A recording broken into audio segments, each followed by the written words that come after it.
Buenas noches a todos. Qué gusto estar nuevamente aquí para recorrer el jardín de la riqueza. Este jardín de la riqueza es algo que definitivamente está cambiando nuestras vidas. A mí está cambiándome la vida. Está permitiéndome abrir el corazón y tener disposición para encontrar un cambio, Señor. Yo sé que si tú estás aquí dispuesto y estás viendo esta enseñanza, es porque definitivamente Dios así lo quiere, porque parte del mensaje que hoy vamos a aprender es que todo lo que pasa en nuestra vida es porque así el Creador quiere. Él no tiene ninguna equivocación, Él es perfecto y nosotros debemos aprender a conocer cómo es la supervisión divina. Su supervisión es perfecta, su supervisión es algo que a mí personalmente me ha permitido comprender muchas cosas de mi vida pasada, muchas cosas de mi niñez, muchas cosas que en este año, por ejemplo, Dios me está permitiendo vivir porque definitivamente hay propósito en cada una de esas cosas. No hay ninguna equivocación, no hay rastro de duda en que todo es para bien. Y eso es lo que hoy queremos trabajar. Cuando nos esforzamos en entender este tema de la riqueza y que ha sido lo que nosotros hemos buscado desde que nos volvimos jóvenes y quisimos avanzar, eh, pues nos hemos esforzado y es posible que muchos, así como la historia con la que empezamos este estudio y que muchos han compartido y me han dicho, yo, a mí me ha pasado igual, tuve éxito, trabajé, me enfoqué, gané dinero, pero llegó un momento donde lo perdí todo. Llegó un momento donde definitivamente las cosas no se lograban.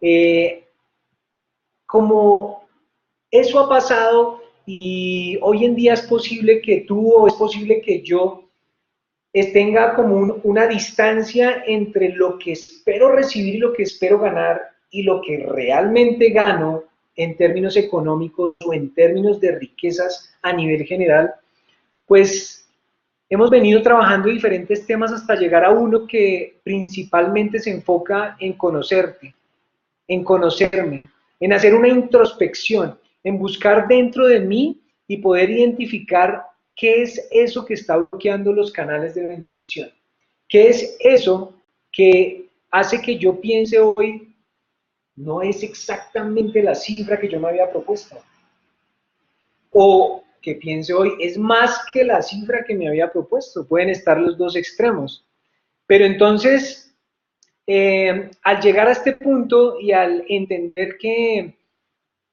a través de esa introspección que vamos a hacer un viaje rápido, voy a encontrar unas cosas, unas claves que nos han acarreado dificultades y que hoy nos están acarreando dificultades financieras y pueden llevarnos incluso a la pobreza, ¿sí?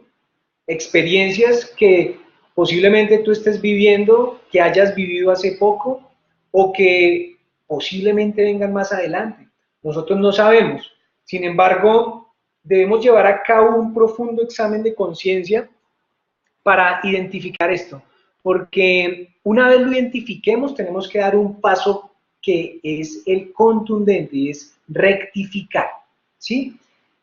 Son varias las posibles transgresiones, pero antes de que entremos en detallar cada una de esas posibles transgresiones, porque vamos a nombrar esas transgresiones que hemos cometido y que de pronto hoy estamos cometiendo, debemos entender algo, ¿sí? Debemos entender algo y es que nosotros tenemos una capacidad. Dios nos ha dotado con una capacidad increíble y es la capacidad de corregir mi mundo. Tú puedes corregir tu mundo, ¿sí? Y parte de eso entra en lo que es la meditación, en lo que es la oración, en lo que es la plegaria. Entonces, supongamos que nos dieran un esfero rojo, un bolígrafo rojo y un borrador, ¿sí? ¿Para qué? Para corregir el guión de tu vida, ¿sí? Y entonces te dice, corrige el guión de tu vida, mira, aquí tienes el guión y te están diciendo, Carlos, Juanito, aquí está tu guión de tu vida. Impresionante donde a uno le dieran eso. esto es lo que te va a pasar el año 1, el año 3, el año 14, uy, esto fue lo que me pasó, sí. Ah, bueno, y aquí lo que te va a pasar en el año 50, en el año 70, cuando tengas 85, este es el guión de tu vida. Pero toma este esfero rojo y toma este borrador y por favor, hazme tú la edición. Y entonces, wow, ¿cómo nos sentiríamos si eso fuera así? Imagínate tú en esa posición donde te dieron el guión, te dieron el esfero rojo y te dieron la posibilidad de corregir y de decir, ok, no, este fracaso aquí no me gusta porque mire, no, imagínese lo que me iba a pasar aquí, no, qué pena, no, borramos esto, aquí por favor que pase esto, uy, no, yo sí no quería vivir ahí, no, yo prefiero vivir en Londres, no, ¿cómo así? 8 nietos nomás, no, yo quiero una familia grande y yo quiero que lleguen a mi casa 20 nietos como mínimo y empieza uno a corregir. Es muy bonito soñar, ¿sí? Pero es más bonito saber que eso es verdad. O sea, es más bonito saber que se nos ha dado la herramienta. O sea, eso que acabé de hacer como un ejemplo y que parece fantasioso, es verdad. ¿Y cuál es esfero y cuál es ese borrador? ¿Sí? Es una única cosa y es nuestra confianza en la bondad de Dios. Es que debemos confiar en, en Él y tener la fe en que nos irá bien y que Él así lo hará. O sea, tú tienes que tener la confianza plena y absoluta de que así como piensas, así Él lo hará. Porque en ese momento empezamos a hacer una cosa y es a unirnos con la voluntad del Padre y como lo hemos hablado en otras ocasiones, es lograr que la voluntad de Él sea mi voluntad y por tal motivo mi voluntad es su voluntad. Es lo que escuchábamos en nuestro maestro Yeshua de una comida tengo que comer y es hacer la voluntad de mi Padre. Y aquí está una de las grandes claves y que tenemos que entender porque esto es tener ese esfero rojo para corregir nuestro guión. Un guión que posiblemente esté escrito o que posiblemente nosotros ya hayamos editado con anterioridad. Pero lo más interesante es que hoy podemos empezar a dar un paso más allá. Ahora, la pregunta ¿es justo o es justo pensar en que solo con confiar en Dios y tener fe en que me irá bien y Él así lo hará? O sea, ¿eso es justo? ¿Sí puedes confiar con tanto convencimiento? Pues debes saber que sí, que eso es verdad. Eh, nosotros podemos confiar con tanta fuerza en eso, ¿sí? Y saber que a partir de ello vamos a ir transformándonos a nosotros mismos. O sea que en el momento en que mi confianza cambie de ponerla en mí y solamente la pongo en Dios, ahí yo puedo tener un indicador y el indicador es que yo me he transformado a mí mismo. Ese es el indicador, o sea, si tú puedes confiar con tanta fuerza en eso que estamos hablando, eso va a ser el indicador más grande de que tú te has transformado. Eh, es posible que en todo este proceso y que confrontando esta herramienta que tenemos, tengamos unos delirios. Y ese delirio que voy a poner aquí es un delirio de ira que tenemos, ¿sí? Y ese delirio que tenemos es que nos la pasamos pensando que Dios está enojado conmigo, ¿sí? Y que Dios está enojado por muchas cosas que yo he hecho en el pasado, por muchos errores que he cometido y empieza a generarnos un delirio de ira de Dios hacia nosotros, y entonces eso empieza a hacernos justificar de esa realidad que hoy estoy viviendo. Al hacer eso, empezamos a engañarnos, ¿sí? Nos engañamos a nosotros mismos. ¿Por qué? Porque siempre hay una chispa de Dios en el interior de nosotros. Esa chispa nunca se va a ir, nunca se va a ir. Y Dios solamente vierte amor y no interrumpe nunca ese amor que vierte en nosotros y hacia nosotros. Y adicionalmente no lo cambia. Él nunca cambia eso. Ahora, si entendemos esto, ¿cómo podríamos entonces pensar que a raíz de una transgresión, Él ya de ahí en adelante va a tener ira conmigo y va a tener entonces una mano de castigos todo el tiempo? No es así, no es así. Es muy importante este concepto, entenderlo antes de entrar a esa introspección, porque es posible que haciendo la introspección identifiquemos muchas cosas en las cuales nos hemos equivocado, pero la mirada que le vamos a dar a eso no va a ser, no, cómo he sido de malo, cómo me he equivocado, sino al contrario, me voy a alegrar, porque tenemos la confianza en la bondad infinita de Dios y sabemos que lo único que puede vertir Dios en nosotros es amor, ¿sí? Entonces, hay otra cosa, y es que nosotros a veces tenemos unos sueños falsos, y esos sueños falsos son los que bloquean esa entrada del amor, ¿sí? Del amor de Dios, de la bondad y de la misericordia de Dios. Entonces, nosotros nos volvemos con una mente conveniente, ¿sí? Esa mente conveniente siempre va a buscar la respuesta, pues, más conveniente, ¿sí? Aún en la búsqueda de la espiritualidad misma, o sea, la mente es tan conveniente que nosotros en este proceso de acercarnos a Dios, de buscar la espiritualidad, la mente va a buscar la respuesta que más le conviene, ¿sí? Pero aquí hay un tema, y es que la mente por sí misma nunca podrá conocer el infinito. Luego, para alcanzar el infinito, hace falta un sentido que va más allá de la necesidad de existir y de la necesidad de tener respuesta o de tener esos sueños del mundo. Yo no puedo enfocar mi vida allí, y esa vida no la puedo analizar única y exclusivamente desde mi mente, sino que tengo que lograr tener un sentido más allá de la necesidad de existir en este mundo. De resto voy a empezar a ser limitado, no voy a conectar con esa alma divina que yace en mi interior, sino me voy a quedar totalmente limitado y voy a recibir lo limitado. Voy a tener un bloqueo de posibilidades.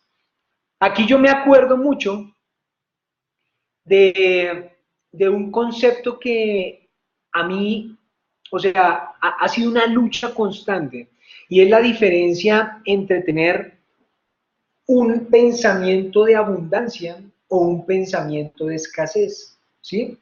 Y, y esto es algo que lo voy a compartir porque es posible que alguno de ustedes esté identificado con esto. Yo he sido empresario y emprendedor y a mí no me ha quedado grande nada, pero pensaba que todo lo lograba yo y que lo creaba lo lograba todo en mis fuerzas, y por eso pasó lo que pasó y pasó lo que ustedes pueden ver en la primera enseñanza de este estudio, en la enseñanza de las deudas. Sin embargo, cometí un error, y el error fue que yo estaba convencido de que como yo lo había logrado, tenía ganancias, tenía éxito, mi pensamiento era un pensamiento de abundancia. Sin embargo, alguna vez tuve una conversación con alguien y ese alguien me dice, y me hizo unas preguntas, y yo le dije, no, yo siempre soy una persona con un pensamiento totalmente de abundancia. Y él me decía, ¿quieres que te haga una pequeña pregunta para que identifiques de una vez por todas si tú vives con un pensamiento de abundancia o de pronto vivas con un pensamiento de escasez? Y yo le dije, claro, por favor, hazme la pregunta. Entonces me dicen, ok, listo, vamos a suponer lo siguiente. Imagínate que tú hace cuánto te graduaste del colegio, y imagínense que yo les estoy haciendo la pregunta a cada uno de ustedes. ¿Tú hace cuánto te graduaste del colegio? Yo en ese momento llevaba como 10 años de graduado del colegio, y le dije, bueno, 10 años. Me dijo, ok, imagínate que ahorita te va a entrar una llamada. Y esa llamada va a ser de un compañero de tu colegio, con el que tú te graduaste hace 10 años. Y en esa llamada, él te va a decir, hola Uber, ¿cómo estás? Imagínate que tengo una super idea y pues la idea es la siguiente, te llamo a ti porque yo sé que tú me vas a ayudar a montar este tema con todo el mundo y a montarlos en el plan. Resulta que es que yo quiero que celebremos los 10 años de graduados. Y entonces imagínate, lo que nosotros debemos hacer de 10 años de graduados es que yo te propongo que nos hagamos un encuentro con nuestras familias, si tenemos esposas, si tenemos hijos, y nos bañamos todos durante una semana. Podemos irnos a las islas griegas, y entonces allá en las islas griegas nos separamos un hotel o algo en un sitio, unos apartamentos súper chéveres, y podemos allá alquilar un bote para hacernos unos veleritos por allí, y entonces bien rico, y celebramos esos 10 años como Dios manda. ¿Qué es lo primero que a ti se te viene a la cabeza ante esa propuesta? Esa es la pregunta que tengo para ti. ¿Qué es lo primero que se te viene a la cabeza ante esa propuesta? Tú recibes esa llamada y ¿qué se te viene a la cabeza inmediatamente? Inmediatamente, ¿qué pensaste? Porque eso define cuál es tu pensamiento. Si es un pensamiento de abundancia o es un pensamiento de escasez. ¿Quieren saber cuál fue mi respuesta? Pues mi respuesta en ese caso fue decir, uy, no, hermano, no, ¿con qué plata? No, esa vaina cuánto va a costar. No, yo no tengo esa plata presupuestada, hermano. O sea, eso me está llamando de afán, yo no tengo esa plata, hermano. No, eso, ¿por qué no hacer una cosita aquí en un club de acá de Bogotá y ya, listo, no nos pongamos a eso? ¿Esa fue tu respuesta de pronto ante la misma pregunta? Pues cuando a mí me la hicieron, yo di esa respuesta y el amigo mío me dice, Uber, lamento decirte que tú tienes un pensamiento de escasez. Y yo, ¿cómo? No, hermano, olvídese, yo cómo voy a tener un pensamiento de escasez. Porque yo le contesté así, pues sí, tienes un pensamiento de escasez. Yo, no. Yo tengo un pensamiento de escasez y empiezo a argumentar y argumentarle, y pues ahí no quiero entrar en esa argumentación. Quiero entrar en la conclusión final. Y es que yo le dije, explícame por favor por qué. Y me dijo, mira, la gran diferencia entre un pensamiento de abundancia y un pensamiento de escasez es un pequeño detalle. Y el pequeño detalle es que ante una situación similar, si lo primero que se te viene a la cabeza en forma automática son problemas, son cosas que no es viable, que esto es dinero, si es dinero lo primero que piensas, que no tengo el dinero, eso es un pensamiento de escasez. Más si lo que se te viene primero a la cabeza son posibilidades, eso es un pensamiento de abundancia. Y yo dije, wow, lo entiendo. Y a partir de ese momento lo entendí y empecé a luchar y a luchar y a luchar y aún lucho, porque no es fácil que ante una propuesta de cualquier tipo, tú de una vez pienses en posibilidades. Por lo regular tú empiezas a pensar en todos los obstáculos que se presentan. Ay, no, yo no tengo la plata. Ay, no, pero es que a mí me da pena. Ay, no, pero es que no me caen bien. Ay, no, pero ¿con qué tiempo? Inmediatamente. Ahora, cuando tú piensas posibilidades, tu cerebro se proyecta, te conectas con Dios y empiezas a ver cómo se logran las cosas. Para el ejemplo, es muy posible que de pronto al final yo decida, no voy, pero al instante mismo de la propuesta, si mi respuesta fue decir, listo, de una, pues miremos a ver cómo hacemos, voy a averiguar con esto, voy a averiguar con el otro, busquemos a ver si hacemos una rifa o tal cosa y listo. Y yo así tomo esa propuesta, ahí yo empiezo a cambiar, me estoy transformando y estoy viviendo en lo infinito, en las posibilidades, estoy alcanzando el infinito, ¿sí? Estoy yendo un poco más allá de la necesidad de existir, porque en lo otro me estoy limitando. Estoy solo focalizándome en la necesidad de existir, en la necesidad de un sustento, en la necesidad de una plata, en la necesidad de un tiempo, en lo limitado. La necesidad de conocimiento esencial es del alma interior. Yo tengo que empezar a conocer mi alma interior. Yo tengo que buscar cómo entrar cada vez más hacia mí mismo, como Dios le mandó a Abraham, le dijo, vete de ti mismo, pero hacia ti mismo. A partir de ese momento, Abraham prosperó, como todos conocemos la historia. Ahora es lo que tenemos que hacer y es parte de la enseñanza de hoy, ¿sí? Porque solo cuando la mente se haya embriagada de aquel manantial, ¿sí? De ese manantial de Dios, de ese manantial de lo ilimitado, y puede confiar en Él, en que Él así lo va a disponer, en ese momento va a lograr tu mente ver más allá de sí misma, más allá de sí misma. Y ese es el reto que tenemos para hoy. Una vez ya entendido esto, pues empecemos a hablar de transgresiones. ¿Cuáles son las transgresiones y cuáles son los efectos? Son muchos los efectos de las transgresiones y aquí estamos buscando un efecto relacionado con la riqueza. Y ese efecto relacionado con la riqueza es a partir de muchas transgresiones que estamos hablando. Son bastantes y voy a hablar y voy a listarlas y voy a decirlas lentamente para que tú tomes apunte y luego reflexiones después de que acabemos esta sesión y luego pienses si tú la tienes para que luego hagas tu proceso de corrección.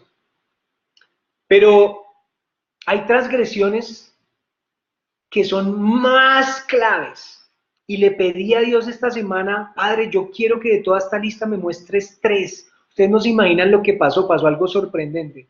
Tenía 2 libros de apoyo para el estudio y en uno tenía una mano de transgresiones y yo digo, Dios, llévame hacia las más importantes. Y encuentro las 3 más importantes, Dios me la pone en el corazón, ok, la tristeza, ok, la ira, ok, la envidia. Listo, y me voy al otro libro para buscar profundizar, cuando miro y ese libro solamente tenía 3. La tristeza, la ira y la envidia. ¡Wow! Yo le decía a Dios, gracias, tú hablas de una forma sorprendente. Entonces vamos a profundizar en esas 3, pero antes de entrar a profundizar en ellas, quiero contarles algunas para que tomemos nota y luego revisemos a ver si yo he caído en esa transgresión.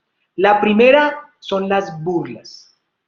Cuando yo me burlo de otro, cuando yo me burlo de otro país, cuando yo hago chistes con doble sentido, pero tratando de burlarme y dejar por debajeada a la persona.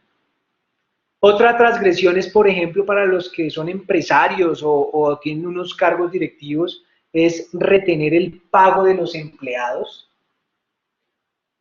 Otra transgresión clave es la arrogancia, momentos de arrogancia, de altivez. Otra transgresión son las calumnias, cuando de pronto he hablado mal de otra persona o lo he calumniado, lo he enjuiciado. Otra transgresión es la idolatría. Y la idolatría no solamente como adorar una imagencita a una virgen.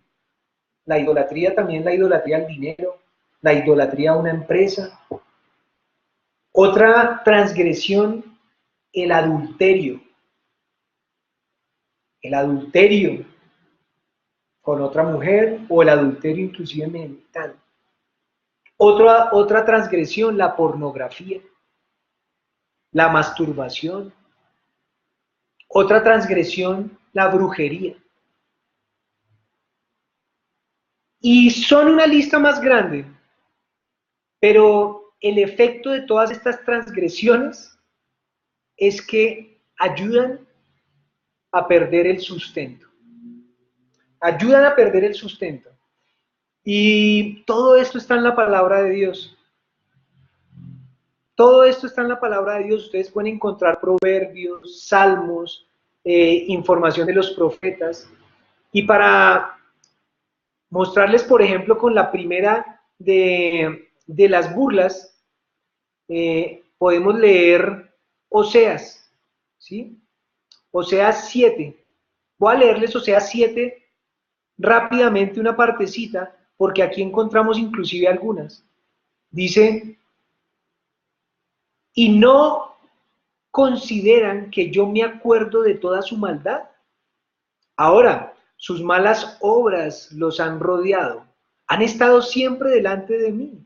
Con malicia alegran a un rey, a los oficiales con falsedad. Cometen adulterio, todos ellos como un horno encendido por una panadería. Una panadería que deja de atizar solamente desde que hace la masa hasta que la leuda. El día en que hicieron enfermar a nuestro rey y a los oficiales con el veneno del vino, le dio la mano a unos traidores, porque se aprestan a su emboscada con sus corazones como de horno. Durante la noche su panadero ha dormido, por la mañana está ardiendo como el fuego llameante. Todo se calienta como un horno, devoran a sus gobernantes, ninguno clama a mí, todos sus reyes han caído por mano de ellos. Efraín está entre los pueblos, se está pudriendo. Efraín es como una torta, incapaz de voltearse. Los extranjeros han consumido su fuerza, pero él no se ha dado cuenta. Aunque el orgullo de Israel ha sido humillado entre sus propios ojos, ellos no se han vuelto a su Elohim Yahvé. No lo han buscado a pesar de todo. En lugar de eso, Efraín ha actuado como una paloma tonta sin mente. Ha apelado a Mitzrayim, ha apelado a Egipto. Han ido a Ashur. Cuando vayan, tiraré la red encima de ellos. Los derribaré como aves del cielo. Los castigaré cuando oigan sus tratos. Pobres de ellos por apartarse de mí. Destrucción con ellos por rebelarse contra mí. Porque yo fui su redentor. Sin embargo, ellos planearon traición contra mí. Pero no clamaron a mí sinceramente al postrarse en lamento. Se reúnen para esperar grano nuevo, vino nuevo, plata, dinero, pero son infieles a mí. Yo les adiestré y les fortalecí los brazos, y ellos planearon el mal contra mí. Ellos vuelven, no sirven para nada como un arco estirado. Sus oficiales caerán a espada por el tartamudeo de sus lenguas. Tales serán los resultados, sus jeringonzas en la tierra de Israel. Y des en cuenta que todas estas transgresiones al final nos quitaron ese sustento. ¿Por qué? Porque al final nosotros no podemos actuar por nuestra propia cuenta.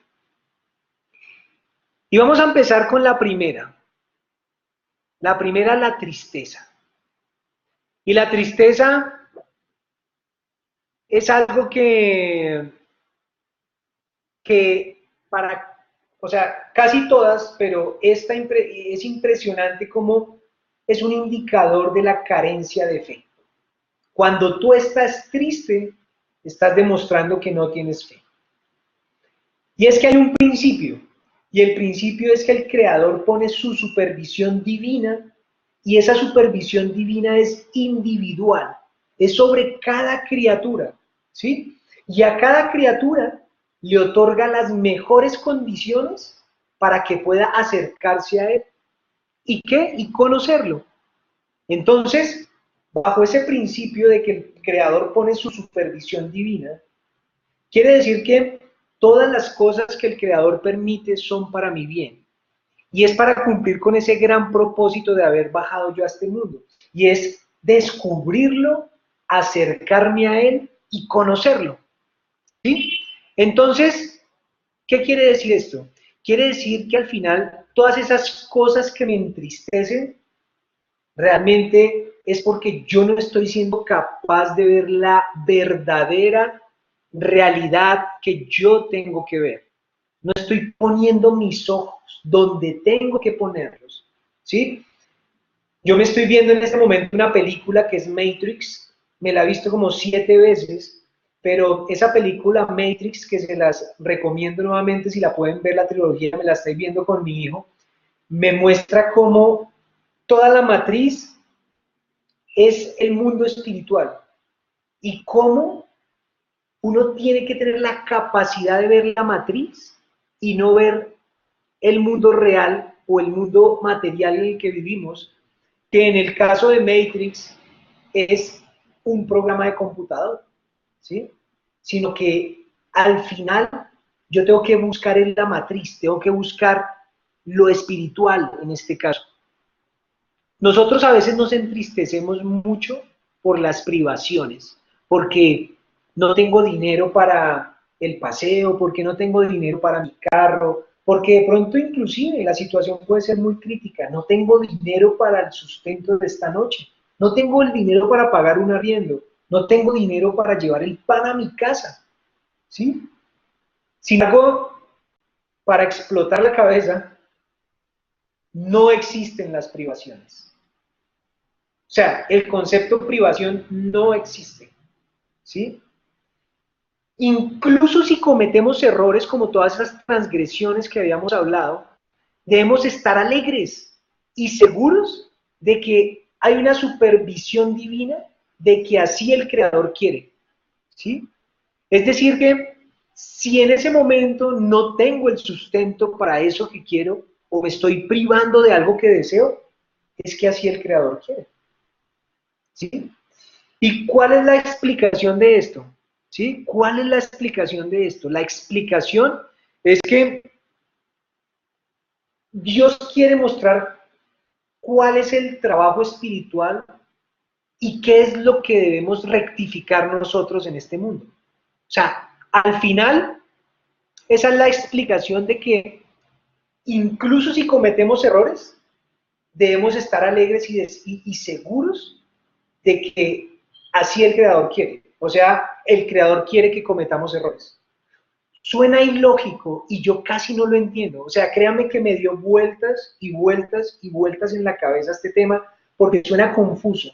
Pero como yo le decía, pero Dios, ¿cómo así? O sea, cuando yo me divorcié, ¿es que así tú quisiste?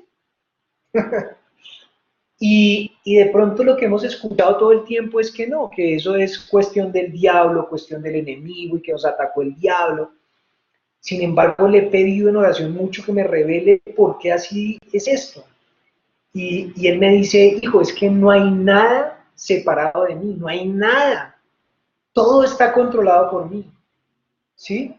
Y lo que Dios quiere cuando yo cometo un error es mostrarme cuál es mi trabajo espiritual. Es como cuando en una empresa hacemos un concepto que se llama el benchmarking o encontrar las brechas que hay entre los que son muy buenos en el mercado y yo. ¿Qué es lo que están haciendo ellos que yo no estoy haciendo? Porque este man vende $1.000.000.000 y yo vendo $1.000.000.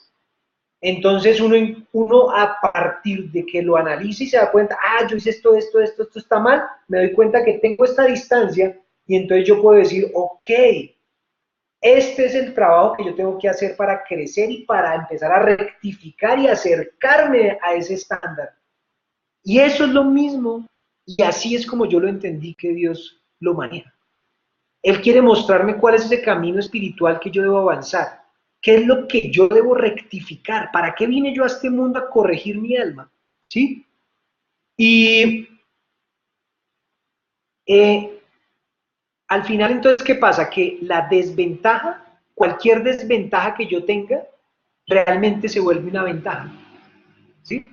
Porque, pensemos, si Dios utiliza un error para hacerme elevar espiritualmente y para mostrarme dónde estoy, entonces quiere decir que si yo tengo cualquier desventaja en este momento, eso entonces es una ventaja para mí, porque si una empresa paga para que le hagan un benchmarking o un estudio de brechas, y ya tiene ese estudio de brechas a sí mismo, ya sabe cuál es el error, ya sabe cuál es la deficiencia, ya en ese momento se convierte en una ventaja porque ya va a poder crecer hasta donde quiere. Inclusive en las limitaciones físicas.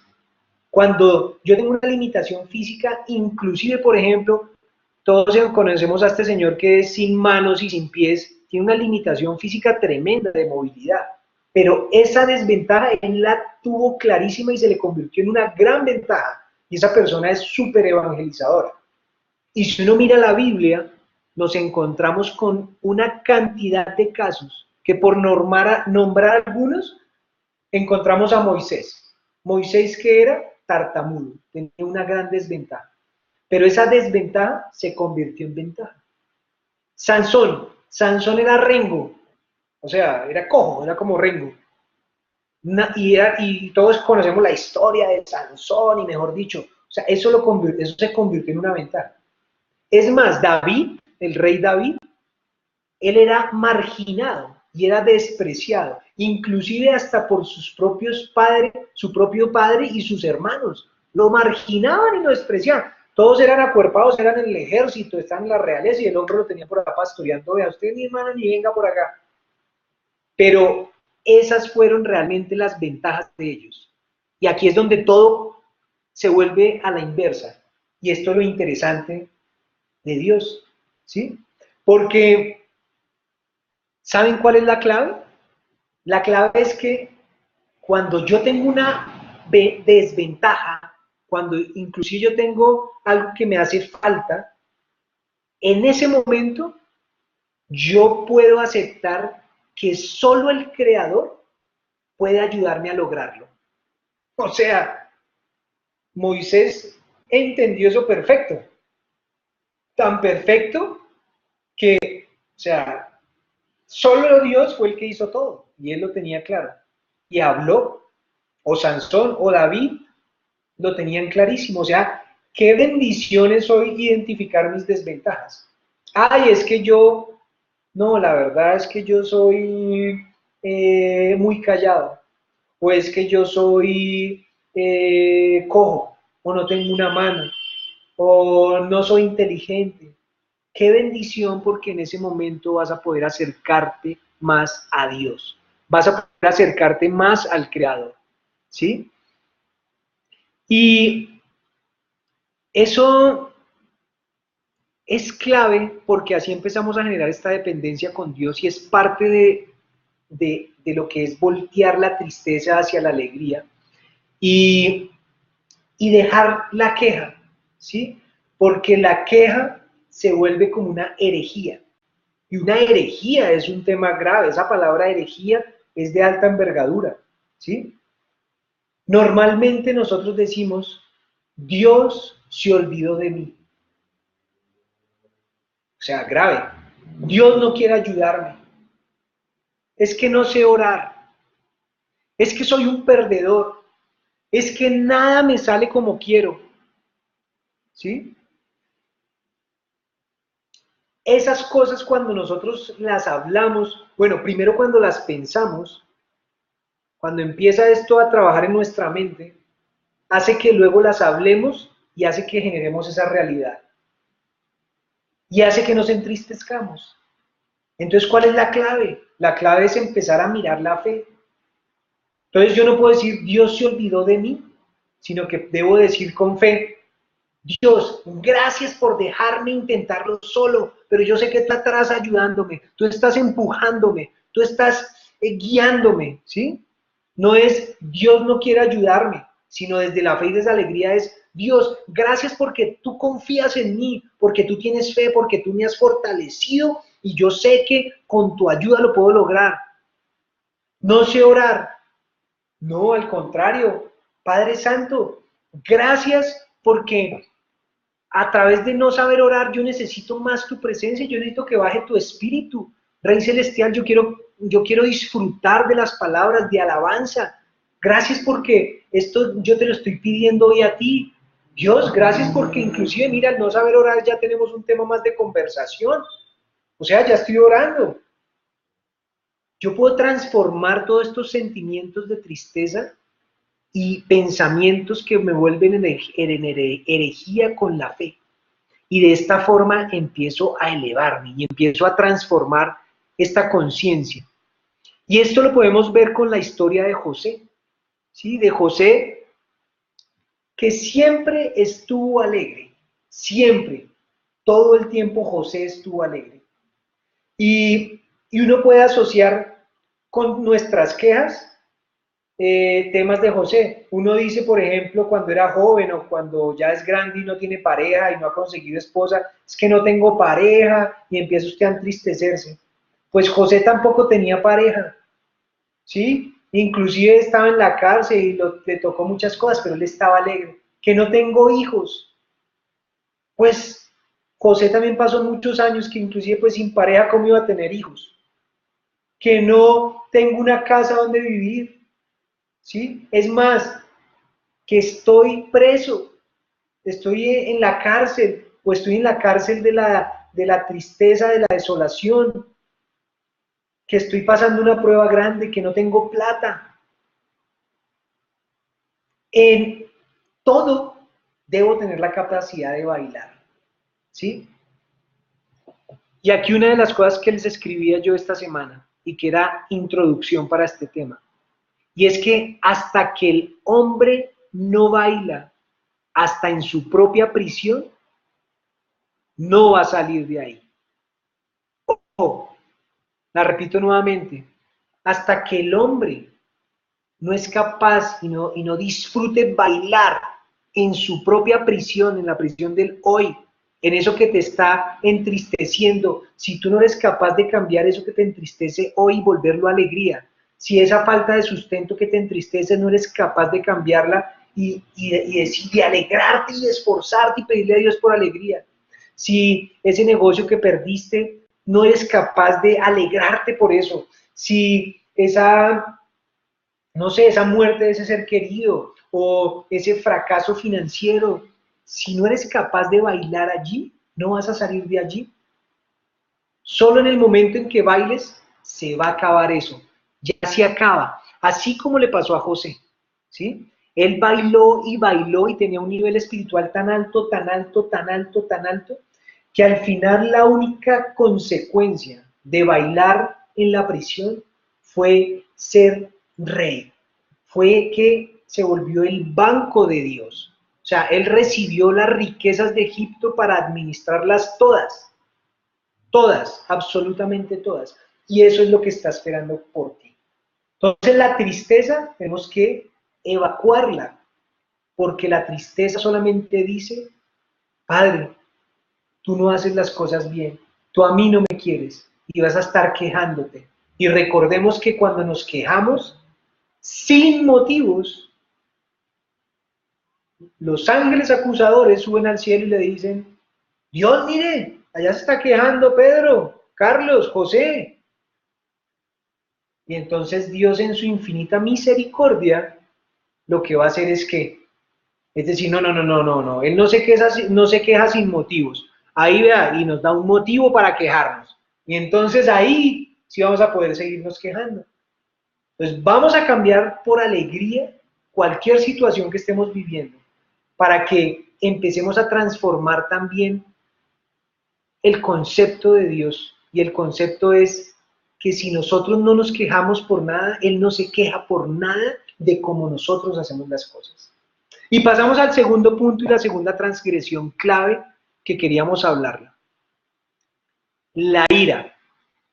Y la ira es algo que sé que a muchos nos ha tocado, que muchos hemos tenido que trabajar porque realmente nos ha bloqueado, ¿sí? Nos ha bloqueado y este bloqueo es porque la ira realmente destruye vidas.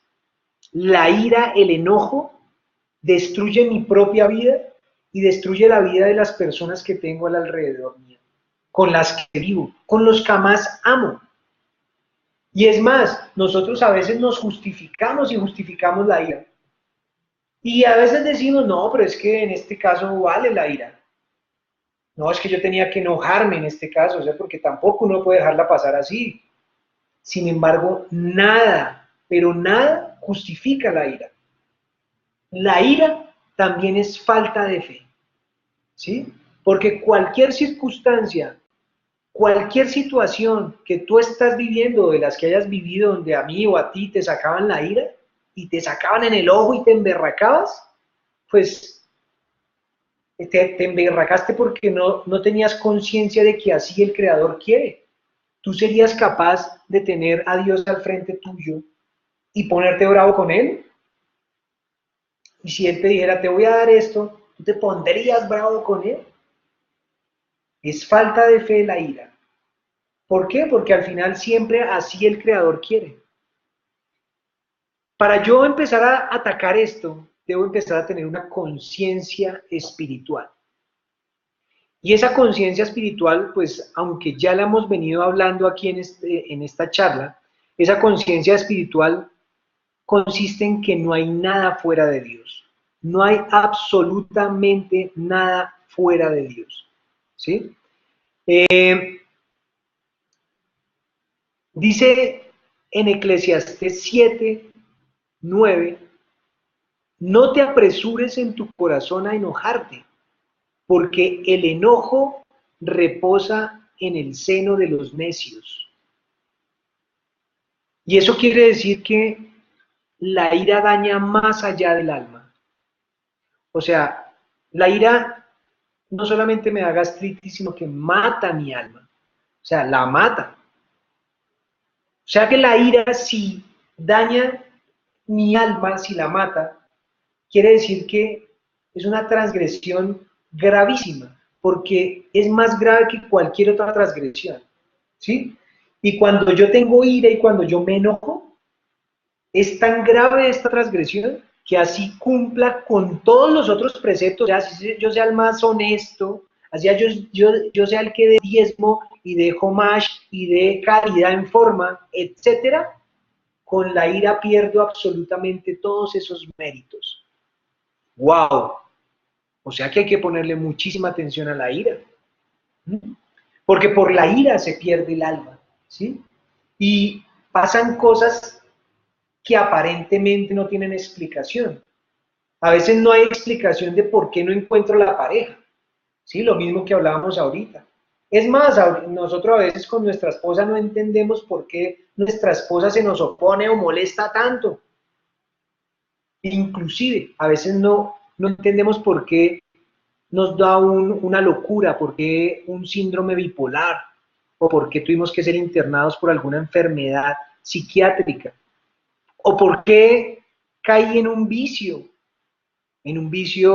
del juego, en un vicio de fumar, en un vicio del alcohol, o en una enfermedad, o por qué no me llega la provisión. Pero aquí la hemos descubierto, y es la ira. ¿Por qué? Porque por la ira se pierde el alma. Estar con ira es estar enojado con Dios, o sea, es estar enojado con el Creador. Luego nosotros tenemos que saber y aprender a anularnos a nosotros mismos delante de esa supervisión divina. Tenemos que ser capaces de controlarnos en cualquier circunstancia que nos esté generando ira, que nos dé rabia. En ese momento, la única forma y la única clave para controlarlo es anularnos a nosotros mismos. Debemos decir, tú así lo quieres, Padre, tú lo estás supervisando. Gracias, Señor. Gracias, Rey Celestial, por este momento. Porque de lo contrario, es difícil trabajar contra la ira, ¿sí? Nosotros, por lo regular, tenemos un concepto de la ira como que pido perdón por la ira, quiero que Dios me ayude con la ira, sin embargo, no soy específico en esa oración. Y yo tengo que ser específico con Dios para que en esos momentos que vuelvan a presentarse frente a mí, pueda yo demostrarle a Él y dejarme ayudar por Él y anularme en Él. O sea, si la ira es porque a mí me cierran en los carros, en mi oración yo debo hablarle a Dios específicamente eso. Padre, ayúdame a controlar mi ira cuando me cierre un carro. Si la ira es cuando un empleado no hace la tarea o comete un error grave muchas veces, o alguna situación específica, yo debo ser capaz de ir a orar por esa situación específica y pedir que en ese momento Él me ayude. Por favor, Padre, ayúdame para cuando una persona me cierre en un carro, cuando yo me estoy metiendo en el separador para coger la salida a la paralela de la autopista y que entonces ahí cuando llegan ellos adelante y me cierran, Padre, ahí yo me da una ira y una piedra y me provoca cerrar el carro y meterme. Yo necesito que en ese momento, Padre, tú me cojas, me controles, que tú tengas el control de mí. Solo orando de esa forma específicamente, detalle a detalle, detalle a detalle, voy a tener la capacidad de irme anulando poco a poco y tener la capacidad de aceptar que así el Creador quiere y que no hay nada fuera de él. Podríamos hablar muchísimo, pero el tiempo es corto y tenemos que pasar la tercera. Y la tercera es la envidia. Y la envidia es algo que también nos pasa consciente e inconscientemente.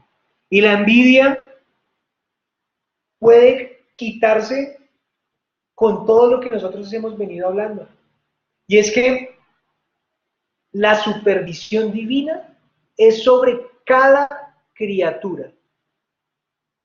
O sea, cada uno de nosotros tiene la supervisión divina, es exclusiva. A nosotros no nos están supervisando en grupo. No, Dios tiene la supervisión sobre mí, sobre ti, la tiene, y no en la vida por encima y así general como se está comportando Uber. No, Él tiene la supervisión en todos los detalles, en cada detalle pequeñito, ahí tiene la supervisión Dios de tu vida y de mi vida. Ahora, si yo tengo claro eso, debo vivir según mi finalidad. Y mi finalidad no es lo mundano, ni mi finalidad es conseguir dinero. ¿Sí? Mi finalidad es, acuérdense, encontrar a Dios, descubrirlo en cada cosa, acercarme a Él y conocerlo. Y Dios busca que a partir de eso mi alma se corrija, que mi espíritu empiece a elevarse. Por tal motivo todo empieza a llegarme, todo empieza a llegarme, todo empieza a fluir, toda la riqueza llega a mi vida, a mi familia, a mis futuras generaciones. Si yo entiendo esto, voy a dejar de envidiar. Voy a dejar de envidiar porque solo entendiendo esto, tengo la posibilidad de darme cuenta que si este tiene más, es porque así el Creador quiere. Porque para Él es lo mejor. Porque para Él lo necesita de esa forma. Y yo no lo tengo porque así el Creador quiere. Porque Él me está supervisando a mí también. Es lo que yo necesito. Así es tal cual lo mejor y lo perfecto para mí. Y por tal motivo lo acepto. Entonces, al final no debo compararme con nadie. Porque en este paso por el mundo, acuérdense que hay una reflexión muy bonita y muy poderosa. Y es que eh, nosotros, o sea, nosotros decimos, todo el universo fue creado para mí. O sea, yo les puedo decir a ustedes, todo el universo y toda la creación fue creado únicamente para mí.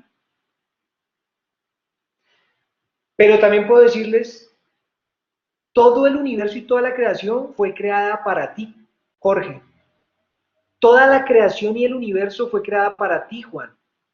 Toda la creación y el universo fue creada para ti, Albertico. Eso no cabe en nuestra conciencia humana, porque nosotros no podemos tener varios centros, ¿sí? No puede haber varios centros, mas para Dios es posible, porque Él es ilimitado. Y para Dios pueden haber infinitos centros sin que cada centro pierda su centralidad. No sé si me enredé, pero hay una gran clave en esto de la envidia, y es que finalmente nosotros no podemos dejarnos llevar por la comparación. No podemos dejarnos llevar de la comparación porque la comparación es algo que nos va a alejar de Dios. Y hay una historia muy bonita, ya para ir cerrando, como no podemos cerrar sin una historia de un rey. Imagínate que este rey era un rey muy poderoso de un pueblo y tenía un hijo. Y este rey le dijo al hijo que lo veía súper piloso, súper bueno, súper inteligente: hijo, ¿sabes una cosa? Ya estás por cumplir 18 años, te voy a dar el trono de una vez. No, ¿cómo así? ¡Qué felicidad! Y entonces resulta que prepararon toda la ceremonia, alistaron los banquetes, trajeron los invitados y llegó el gran día y se hizo toda la ceremonia, todos comieron espectacularmente en ese reino y el padre llegó el momento de ponerle la corona a su hijo y decirle: a partir de este momento eres el rey. Ese hijo no se cambiaba por nadie, estaba supremamente feliz. No, mejor dicho, él decía que esto era lo mejor del mundo, que no se cambiaba por nadie, que muchísimas gracias. No, o sea, estaba de una forma sobrenatural. Y el padre, que era tan sabio y que era profeta y era hasta divino, le dijo: hijo mío, yo soy, tú sabes, lo sé todo, yo sé el futuro y yo sé ya lo que viene más adelante. Es más, tú vas a perder esta corona. ¿Ah? Y el hijo se quedó así: como así, padre? Sí, hijo, yo sé que tú la vas a perder. Y lo único que quiero es que el día que tú pierdas esa corona, estés así de alegre como estás en este momento. Porque si tú no eres capaz de estar alegre en ese momento, cuando pierdas esta corona, no te mereces este reino. Mas si eres capaz de estar alegre cuando pierdas esa corona, pues te mereces aún más este reino que todo por todos los méritos que por los que te lo estoy dando. ¡Wow! Eso es lo que Dios hace con nosotros todos los días. Y eso es lo que Él nos está diciendo a nosotros. Así quiero verte alegre en este momento de triunfo, de éxito, de logro, pero así quiero verte alegre en ese momento de fracaso, entre comillas, o de pérdida, entre comillas, porque no es nada de eso. Eso solamente es a nuestros ojos. Pero el que yo esté alegre o el que yo hoy tenga la capacidad y tener la conciencia espiritual de alegrarme en esos momentos, estoy ganando un mérito más grande para que Él me dé toda la riqueza, ¿sí? Toda la riqueza. Me dé el reinado, así como a David.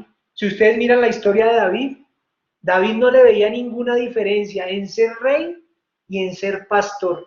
Él decía: al fin y al cabo a mí no me importa si soy rey o si soy pastor. Es más, a él hasta el que le iba a entregar el trono lo persiguió y el hijo lo persiguió también y le quitó el trono. Y en los dos casos estuvo feliz. Porque él decía: a mí qué me importa si soy rey o pastor, al fin y al cabo a mí lo único que me importa es servirle al Creador. Y después de identificar estas transgresiones y las formas de manejarlas, y darnos cuenta de que no hay nada fuera de Él, ¿sí? Pues entramos a un aspecto supremamente clave y este aspecto se llama la humildad.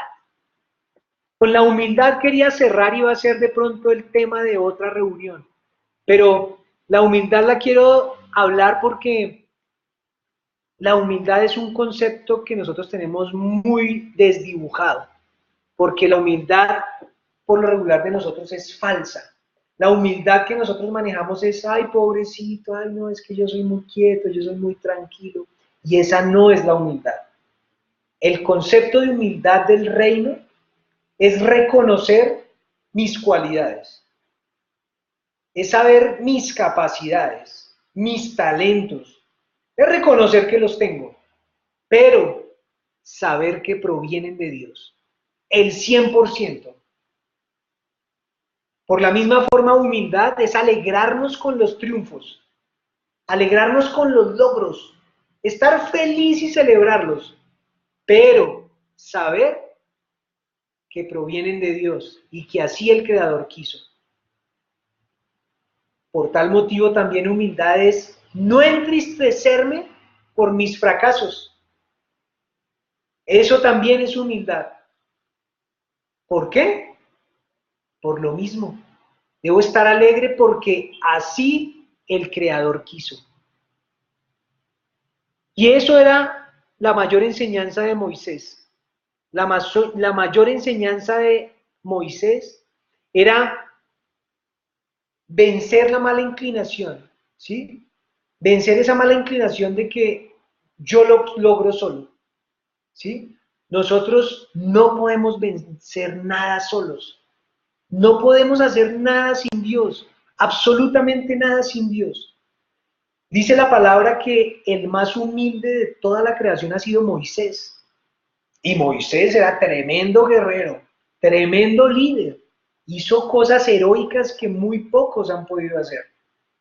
Y Moisés era tan humilde que él decía, yo tengo todas estas capacidades, yo soy un berraco, yo soy, mejor dicho, un líder capaz de arrastrar 600,000 personas y que todas vayan en la dirección que yo diga, pero porque así el Creador quiso, porque Él me entregó todos estos talentos, no por mí.